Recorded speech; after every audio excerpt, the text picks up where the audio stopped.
నా పేరు రావణుడు. ఈ ప్రపంచం నన్ను రాక్షసుడిగా గుర్తుపెట్టుకుంది. కానీ నిజం చెప్పాలా, నేను శివుడికి భక్తుడిని, వేదాలు చదివిన వాడిని, తపస్సుతో దేవతలను గెలిచిన వాడిని. నాకు తెలుసు నేను లంకేశ్వరుడిని, కానీ నన్ను చూసే కళ్ళే తప్పున్నాయేమో. రాముడు మంచివాడైతే నేను చెడ్డవాడినని ఎవరు నిర్ణయించారు? సీతను అపహరించాను, అవును, కానీ ఏ హాని కలిగించలేదు. ధర్మానికి భంగం కలగకుండా రాణిలా గౌరవించాను. కానీ అది ఎవరికి కనిపించదు, ఎందుకంటే నా 10 తలలను చూసి నా అహంకారాన్ని మాత్రమే గుర్తుపెట్టుకుంటా. నా జ్ఞానం, నా శక్తి, నా భక్తి, వీటిని ఎవరు గుర్తుపెట్టుకున్నారు? నిజంగా నన్ను మీరు అర్థం చేసుకున్నారా? లంక కాలిపోయింది, కానీ ఈ రావణుని కథ ఇంకా మిగిలింది.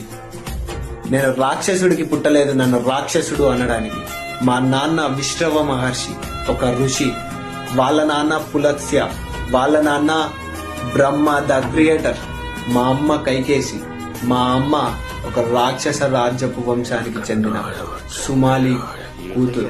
మా అన్నదమ్ముళ్ళు కుంభకర్ణుడు, విభూషణుడు, శూర్పణఖ.